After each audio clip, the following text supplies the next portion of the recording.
August of 2023, my wife Ginger and I were in Toledo, Ohio to visit my two oldest sons. And we were staying in a hotel, and in the middle of the night, the first night, but I was going to be on the Jimmy Church Fade to Black show the next day. So in the middle of the night, my wife woke me up saying there's somebody in our room. And I got up from a dead sleep and ran to the door just as the door closed. I opened the door and I didn't know what to expect, but there was a man in the hallway in a highway construction outfit and orange vest and all. And he looked at me and he said, "Oh, I'm sorry." And I was kind of in shock. And next thing I know, the door across the hallway opened and there were other construction workers in there with orange vests. And they said, "Hey, Joe, come on in." And he went in really quickly and the door closed. And I was still in shock. So I went back into the room. We talked about it a little bit. We went back to sleep. Well, the next morning, on August 2nd, the day I was supposed to be on the podcast, I went down to talk to the front desk because I was very upset about what had happened. And I told the manager, the day manager, what had happened, and she said, "Well, you must have left the door open." And I said, "No, I didn't leave the door open. We wouldn't leave the door open." And I said, "They had a key. They didn't break in. The door was closed, so they must have had a key." And she said, "Well, that's impossible. Nobody can get in. Nobody has a key except you or the cleaning people." And I said, "Well, there was definitely somebody in the room. I saw him in the hallway, and he went into the room across the way." I said, "Why don't you check to see who's in that room?" And she typed on her keyboard, and she said, "There's nobody registered in that room across the hallway." And I said, "Well, what about the room next to it on either side?" And she checked, once again on the computer, and nobody registered in those rooms either. So I felt very strange, like what is going on here? And I was very upset, and she could tell I was very upset. So she goes, "How about this? How about you get free meals they had a restaurant there. How about you get free meals the whole time you're here?" And I said, "No, I'm not really interested in that, but how about, I'm going to be on a podcast. How about if I get to use your conference room tonight?" And she said, "Yeah, that would be fine. I'll put it in the notes when you come back here tonight and ask the night manager, and it'll be in the notes." So that night I went to get ready for the podcast. I went down to the desk. I asked the night manager, "Can I use the conference room? It should be in the notes." And she looked in the computer, and lo and behold, there were no notes. There was nothing. And she said, "Now what's this for?" And I told her about the podcast, the topic. And she said, "That sounds pretty interesting. Yeah, I'll let you in." So she let me in. I did the podcast. I talked about my experiences, paranormal experiences, ET experiences, UAP experiences, and also my son, who's in the Air Force, and the experience that he had. And I was going to talk about that. And I did the podcast, and then I went up to the room, and my wife said, while you were gone, when I was here alone, somebody came into the room again. So I knew it wasn't just a coincidence it was 2 nights in a row. And of course I tied it to what I was talking about that night with Jimmy Church.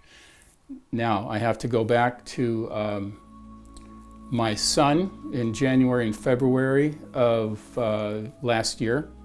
Him and several other members of his unit, and he's in the Air Force. He's a master sergeant in the security forces. They all became sick overnight. I mean, literally overnight. All of them became sick, very seriously ill. Heart ailments. They had neuromuscular problems. They had trouble breathing. You name it, they had problems, multiple system problems. They did some testing. The Air Force couldn't find anything.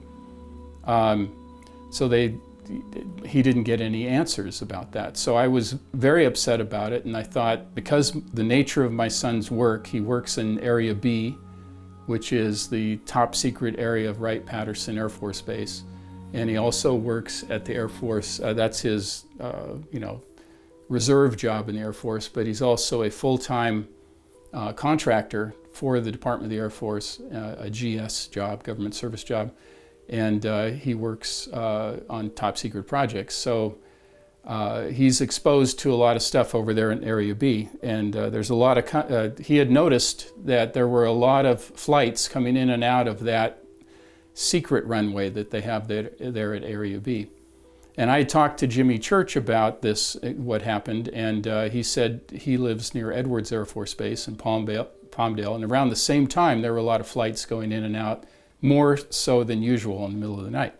So I kind of suspected that there was, because of what was going on in Congress with the UAP subcommittee, I kind of put two and two together and thought, okay, the defense contractors who have these UAP materials are likely trying to hide them or shuttle them off somewhere, get them somewhere else, so when Congress comes snooping around, you know, they're not going to find them or find very little.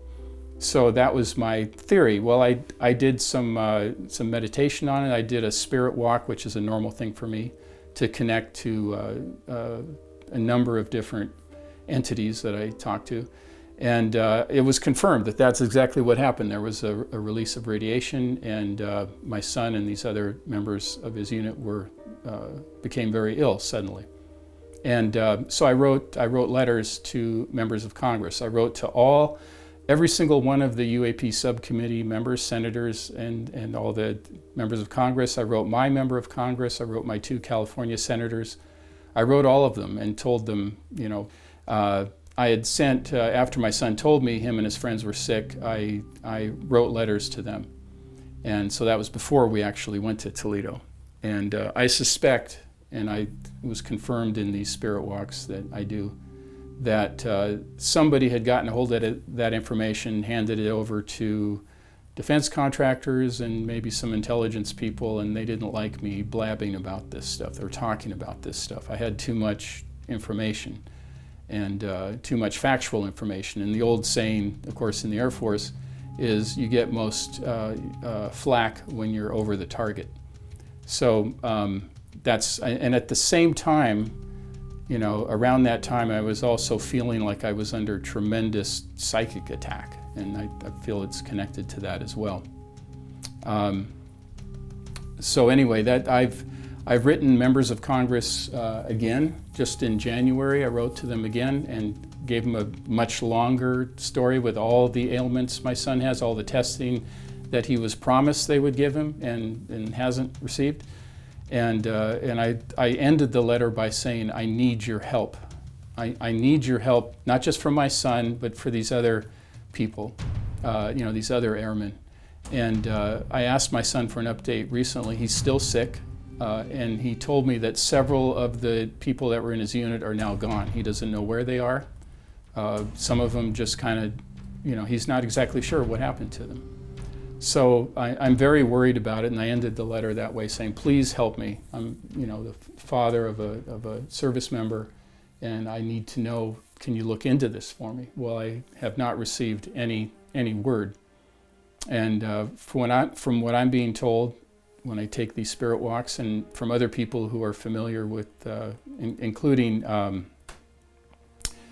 Robert Salas, I asked him about it too, who's very well known in the UFO community, former Air Force officer who was at Malmstrom Air Force Base, that some of you, I'm sure a lot of you know about that, where the nukes were neutralized in the 60s. Anyway, I told him, and he gave me a lot of good information, so I've now used that as well. What language I would use in the next letter to members of Congress, where they are compelled to have to do something about it. And so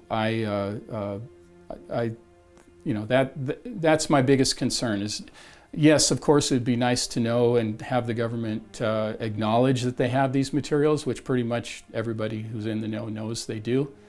But what my real goal is to make sure my son's okay and these other Air Force personnel are also taken care of, so they're not left like so many other members of the military have been left ill, you know, after exposure to toxic chemicals, radiation, and so forth.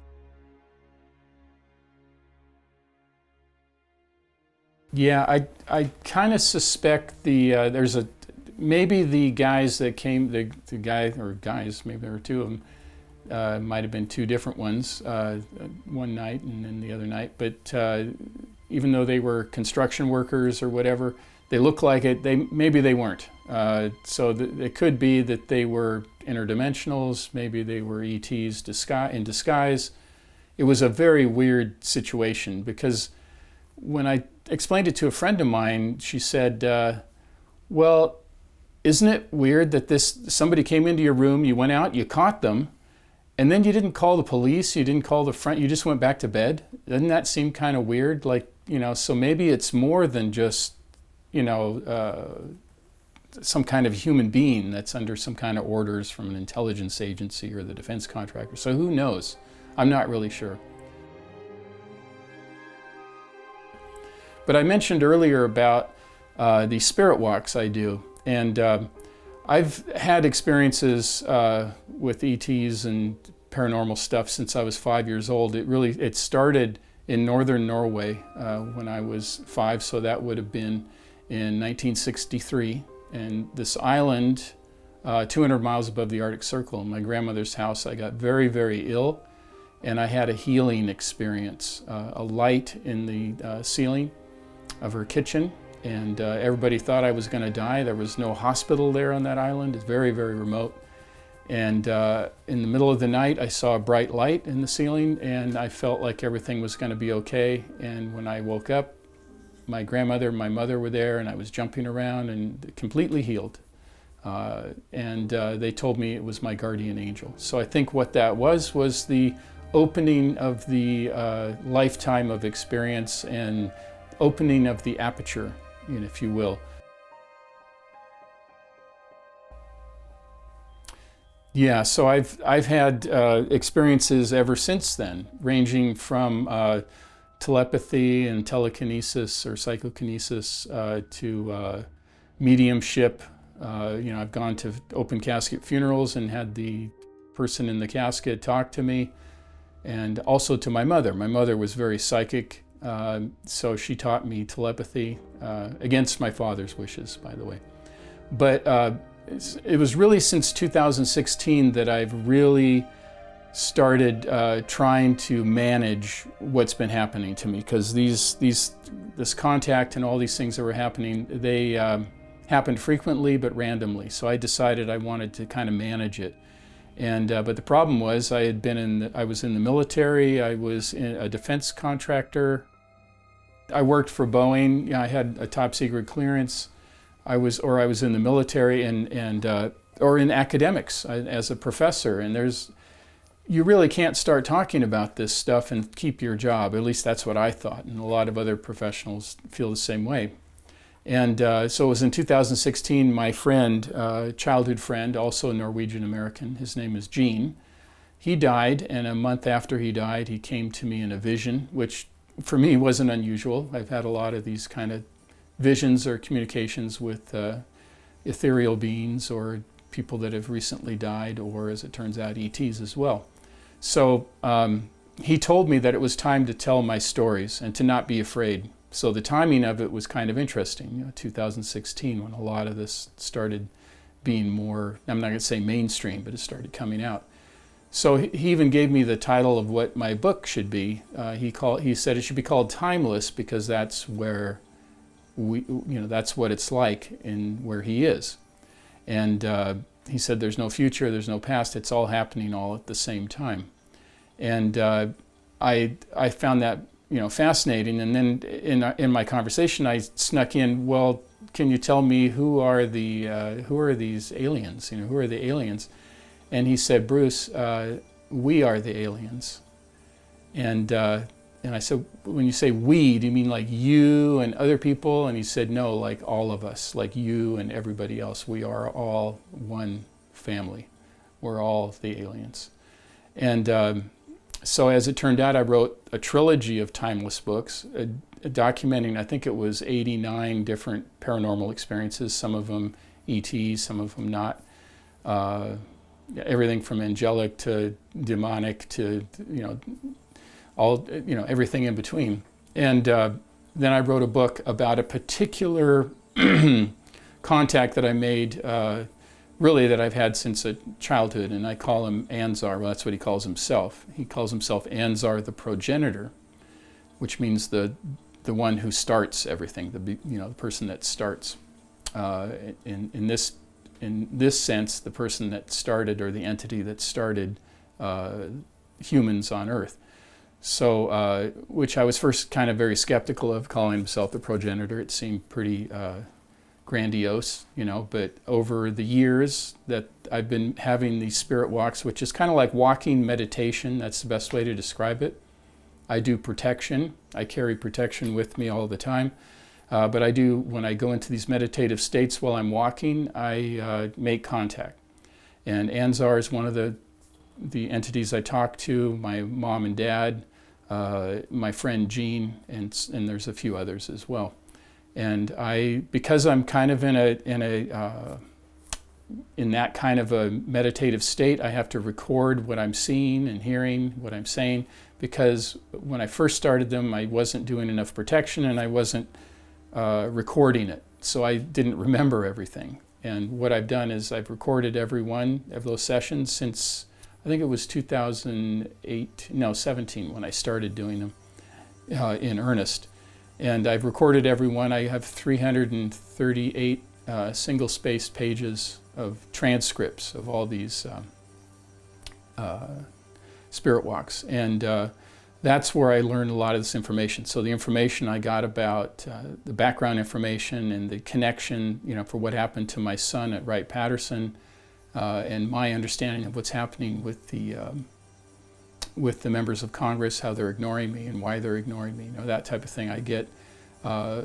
I check in with Anzar and others in the spirit world to help me find out more about that, kind of the background.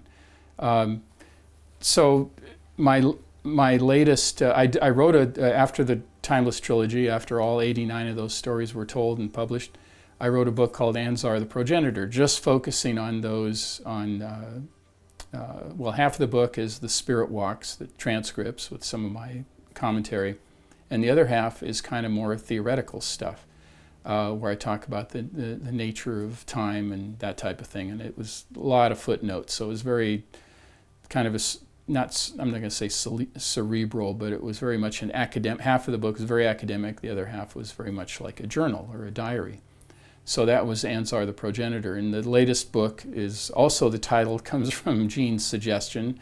The title is We Are the Aliens. So this is where I go into the origins and more of the contact, and trying to connect as many dots as I can in what's going on. So that'll be my latest book. So I did go, I call it going dark for a while. About a year and a half ago, I decided that it was time to scale back and actually go silent, or go dark, as I said. And I belong to an organization, CERO, the Close Encounter Resource Organization. It used to be research organization, but now it's resource, headed by Yvonne Smith. And I've done several regressions to try to help me figure out some of the events that have happened in my life. Yeah, and just to give you an example of the work that Yvonne Smith does, well, my apprehension first, it was Terry Lovelace who wrote a very fine book, Incident at Devil's Den, very well known. He suggested I talk to Yvonne Smith. And so I called her up, but I was kind of apprehensive about I'd never been hypnotized before. I didn't know really what it was. I knew what it was, but I suspected, it was something not good. But after I talked to her and I knew that she was a good person and trusted person, I went in, and one of the first things that we talked about, and we did a regression on, was an experience in 1977 that I had. It was a trip, kind of a road trip I did with a dear friend of mine, my best friend at the time. I'll call him Ernie, and there's a reason why I use the name Ernie rather than his real name. But anyway, we went on this road trip. We were going to go to Salt Lake City, and then we were going to head to Nevada, and then we were going to go into California and come back to Seattle. So I'm from Seattle, so it started in Seattle. And we got as far as a place called Black Pine Peak in the wilderness area of Idaho the first night. And we, poor planning. We were both like 18 years old, very poor planning. And we ended up sleeping on some dirt road in the mountains underneath Black Pine Peak. And that's when the weird stuff started to happen. And so it's me and my friend Ernie. And the first thing I noticed were lights. And at first I thought, and we both were talking about it, we said, hey, there's like other cars coming. But we were like half asleep, so it was like weird that there'd be other cars. But then I noticed the lights were not like at the level of a car's lights. They were coming from above. They were coming from every angle. And then I felt like I couldn't move, like I was frozen and I couldn't do anything about it. Almost as if I was, kind of in suspended animation. And then I noticed there were dark figures kind of moving around, but yet I wasn't fleeing, I wasn't screaming out, I was almost like, drugged or something. And so I even remember the smell, like just before it's going to rain, that kind of ionized smell. I remember all of that. And those are my conscious memories. And I know that after, and these are just my conscious memories, before I did the regression, I remember the rest of the trip, we fought like cats and dogs the rest of the time, me and Ernie. We were good friends, got along, but after that experience, we, fought. It was terrible. The rest of the trip was terrible. So I thought, I want to do a regression of this. So sure enough, I did the regression. I was relaxed, and it wasn't what I thought. I wasn't under her mind control. I was in control of everything, but it just started coming out. And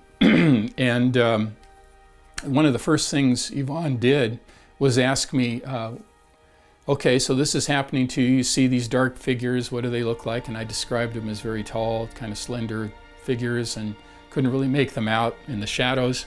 But I talked about the lights, and now I mentioned sounds, and I already mentioned the smell. And she said, okay, look next to you. You're back at that time. Look next to you. What's your friend Ernie doing? So I looked, and he was gone. And that was the revelation. That was the thing. So that's when I figured out, okay, he was taken. And these were not just people driving by. Obviously, I put it all together, and I said, okay, these are ETs. This is an abduction, not of me, but of my friend Ernie. And then, so that's one of the big things that came out of the regression. So what I decided to do was contact Ernie after all these years. And we hadn't talked in many years, maybe 10 years or so. And I called him up, and I said, and I didn't mention right away that I was going to write this story and publish this book. I just said, Ernie, do you remember that trip in 1977? He said, yeah, I remember it. And I just kind of let him talk. I didn't want to feed him anything. And he said, yeah, I remember, we parked there and at this wilderness road by Black Pine Peak in the Idaho wilderness. And I remember there was these lights, and I felt like I was drugged, and I thought there were people, but there weren't really people, and that's kind of, where he kind of left it. And I said, well, Ernie, I have to tell you, I think I know what happened to us, and I think that you were abducted. And all of a sudden, we went from a very friendly conversation to very adversarial. He said, oh, really? Okay, well, if you're going to write a story about this, just to let you know, you cannot use my real name. And I said, okay, that's fine. I didn't tell him what I would call him. And he said, and if you would have told me you were going to tie aliens or abductions, I would have never, talked to you.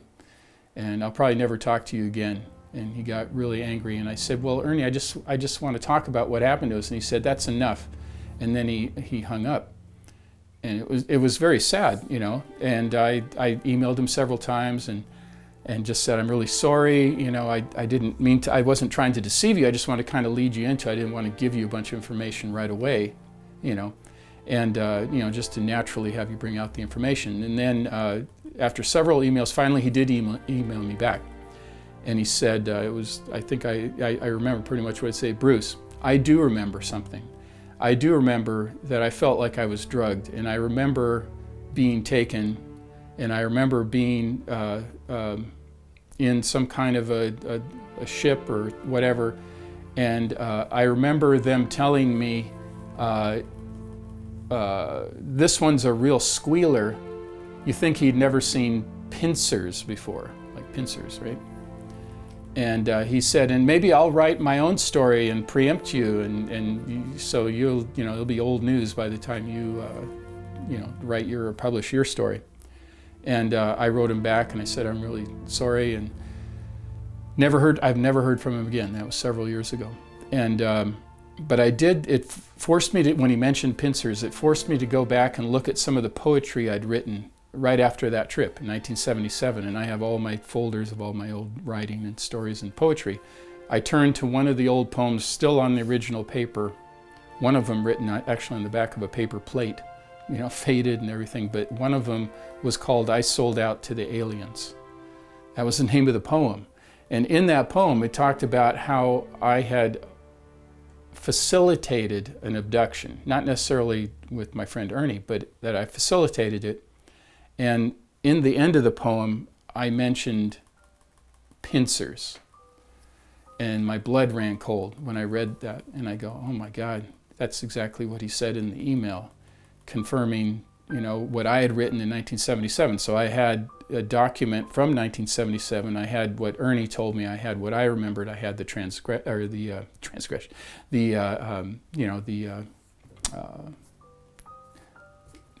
hypnotic session with Yvonne. All that pieced together and added credibility to the story. And then I asked Yvonne, I said, is it normal that two people who have experienced something like that, one, that they break up, they never are friends again, or if they're married, they get divorced, whatever, does it affect relationships? And she said, all the time. It's very, very common that it breaks people up. And I remember the story that Terry Lovelace told me about him and his friend in the military. The same thing happened. They were estranged after the abduction incident.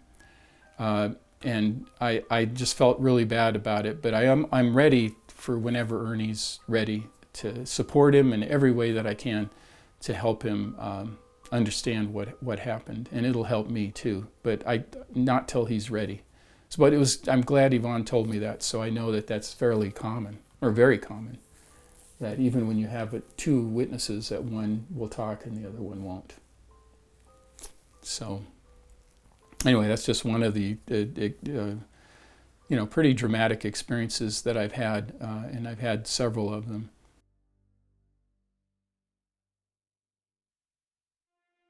I want the truth to come out. I just, we can handle the truth. Just stop lying and just let us know. Now, I know there might be some, kind of focus on, national security, but from what Anzar is telling me, that the technology and the wisdom that they have is for everyone. It's not for the select few. It's not for strategic advantage. It's for all of us, all of humankind. And if we would have maybe not wasted our time for the last 80 years trying to weaponize, the UAP materials or whatever, that who knows what we could have accomplished with all that money and effort and technology, rather than trying to dissect it and figure out how to make a bomb out of it. So that's the message I continually get from Anzar, is that we have to take this leap of consciousness, not a leap of faith, but a leap of consciousness. And that will lead us into the next step in our human evolution.